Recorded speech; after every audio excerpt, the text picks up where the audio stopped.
शांति। आपका प्रश्न है, सेंटर पर भोग लगाने से क्या भोगना सच में मिट जाती है? मुझे पर्सनली होता है कि ब्राह्मण लोग तो ऑलरेडी अच्छे घर के हैं, उनको खिलाने से क्या हमारी भोगना जाती है? इससे तो अच्छा है गरीबों को खिलाना। तो क्या यह सही है? उत्तर है, देखो, ये भोग लगाना वो एक भावना का विषय है। जैसे हम भक्ति मार्ग में भी भगवान को थाल वगैरह लगाते हैं, तो ये एक भावना है। बाकी ऐसा नहीं है कि भोगना जाएगी। वैसे तो लोग बहुत है कि जो एक साथ करोड़ों दे सकते हैं, ऐसे भोगना थोड़ी जाती है। पाप और पुण्य दोनों एक साथ चलता है। अगर आपने अच्छा किया तो उसका पुण्य भी मिलेगा, और पाप किया है तो पाप भोगना भी पड़ेगा। तो भोगना सच में मिट जाना अर्थात पाप कर्म समाप्त होना, ये हो नहीं सकता।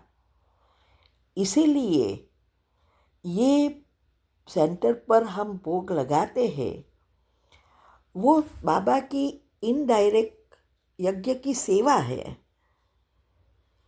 चाहे आप भोग लगा के करो, चाहे सेंटर बनाने की सेवा में लो, चाहे सेंटर पर रेगुलर दो, चाहे मधुबन जाओ तो मधुबन में देते हैं। ये सब एक प्रकार की सेवा है। कोई भी चीज़ से पाप कर्म नहीं भस्म होते। ये अच्छी रीति समझना है। पाप कर्म भस्म करने के लिए जैसे मैंने वो 3 वीडियो रखी है, अभी एक नई रखी है कि कैसे सेंटर बनाने की सेवा से दुआ मिलती है। तो अगर हमें पाप कर्म समाप्त करना है तो पहले दुआ कमानी है, और दुआ जितनी ज़्यादा होगी उतना हमारा योग लगेगा। याद रहे, दुआ से कर्म नहीं जलते, भस्म नहीं होते, भोगनाएं नहीं जाती। लेकिन जब हम दुआ कमाते हैं और बाबा की शक्ति योग से लेते हैं, तो जो भोगना कोई भी प्रॉब्लम है या बीमारी है, उसके लिए जब हम प्रैक्टिकल में जो पुरुषार्थ करते हैं, वो पुरुषार्थ से और बाबा की शक्ति से हमारी भोगना जाएगी। और इसीलिए मैंने कहा, सबसे श्रेष्ठ दुआ कमाने का साधन अपने आप को पॉजिटिव बनाना, जिससे मनसा सेवा अच्छी हो सके, मनसा वाचा कर्मणा समान बनाना, और जहाँ सेंटर पर ज़रूरत है, जहाँ अच्छे सेवाएं अच्छी हो रही है, लेकिन पुराना सेंटर है, बैठने की भी प्रॉब्लम है, बहने को रहने का प्रॉब्लम है, अच्छा नहीं होने के कारण साहूकार लोग नहीं आते, ये सब ऐसी जगह पे जब हम करते हैं तो सबकी दुआ मिलती है। इसीलिए ये 2 चीज़, पॉजिटिव विचार से योग भी अच्छा लगेगा, हमारे वर्च्यूज़ एक्टिव होंगे, तो उससे दुआ बहुत मिलती है।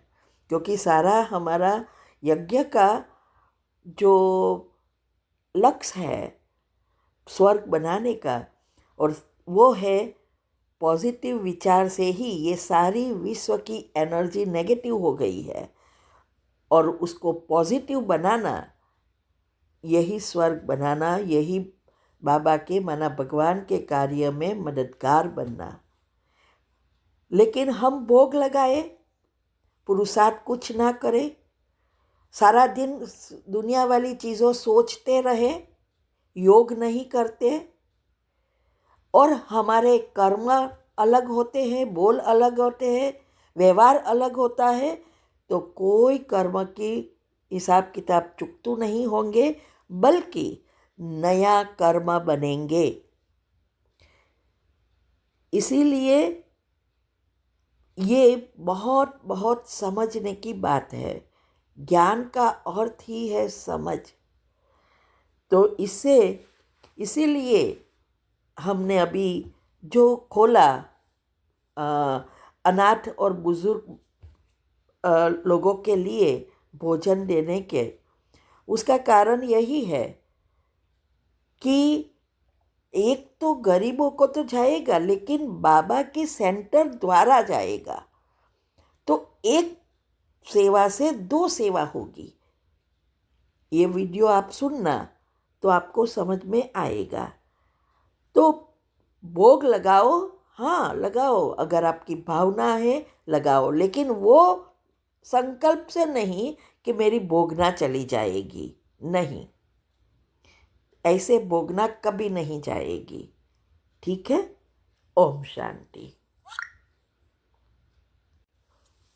ओम शांति। आपका दूसरा प्रश्न है, हम मंथली अमाउंट देना चाहते हैं, उसका एक ही जगह देने से अलग अलग 3 या 4 जगह छोटा छोटा अमाउंट देंगे तो क्या यह सही रहेगा? जैसे सेंटर बनाने की सेवा, कोई हॉस्पिटल में जहाँ पर फ्री इलाज हो रहा है, कोई हीलर फ्री में सबकी हीलिंग कर रहा है, और गरीब बच्चों के लिए भोजन देना, ये सब में डिवाइड करें तो क्या अच्छा है? उत्तर है, देखो, ये गरीबों को देना, हीलर को देना, हॉस्पिटल में देना, वो पुण्य तो है, लेकिन वो आत्मा के साथ का हिसाब किताब है। तो आत्मा का हिसाब किताब एक का एक ही मिलेगा जो कर्म की गति में है। लेकिन जब हम भगवान के कार्य में, माना जब परमात्मा इस सृष्टि पर आते हैं और ये सृष्टि परिवर्तन के कार्य के लिए जो सेवा बताई है, उसमें अगर हम यूज़ करें, कोई भी काम करें, कोई भी सेवा दे, तो उसका एक का पदम गुना है, क्योंकि वे डायरेक्ट परमात्मा के साथ हिसाब है। वो उसका रिटर्न देता है। ये हमारा कर्म का नियम बदल जाता है। अभी एक का एक नहीं, अगर हम यज्ञ में सेवा करें तो।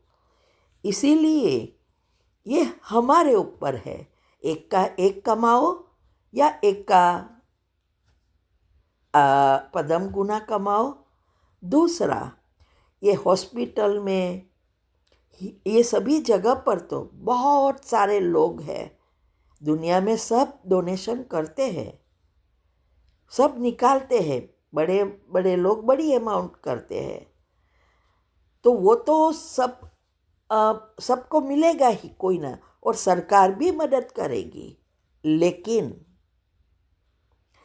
बाबा के यज्ञ में बच्चे बहुत कम हैं, और यज्ञ के बाहर का एक भी पैसा नहीं आता है। आज मंदिरों में देखो, जब मंदिर में जाते हैं लोग कितने पैसे रखते हैं, रोज़ की इनकम कितनी सारी है। इसीलिए बड़े बड़े मंदिर वगैरह बनाते हैं और सब ट्रस्टी वगैरह उसका यूज़ भी करते हैं। आज देखो बड़े बड़े मंदिरों में तो करोड़ों की रोज़ की आप इनकम है। तो यहाँ वहाँ तो सब देने वाले हैं। आज इतनी करोड़ आत्माओं में से बाबा के बच्चे कितने हैं? 800 करोड़ आत्माएं हैं, और हमारे भारत में भी 135 करोड़ आत्माएं हैं, और भारतवासी बाहर भी बहुत है जो धन सेवा देते हैं, जो नॉन बीके हैं। उसकी जगह बाबा के बच्चे तो 15-20 मिलियन हैं, और उसमें रेगुलर तो अभी 9 लाख भी नहीं होंगे जो पूरी धारणा कर रहे हैं। तो आप सोचो कि कितनी इनकम आएगी। इसीलिए ये बातों को समझना ही ज्ञान है। बाकी हर एक की अपनी अपनी सोच है, ज्ञान को जीवन में कितना उतारा है, पचाया है, उस अनुसार वो पुरुषार्थ करेगा, ज्ञान को समझेगा और नए कर्म, पुण्य कर्म बनाएगा। तो वो वीडियो मैंने कल रखी, वो 2 आती है वो, और हमारे अनुभव की वीडियो कि बाबा कैसे हमें मदद करता है, वो यूट्यूब चैनल पर रखी है, बहुत राज रखे हैं। आप वो सुनो। जितनी इस बातों को सुनेंगे बुद्धि शुद्ध पवित्र बनेगी, तब हम सही समय पर सही कर सकेंगे। ठीक है। ओम शांति।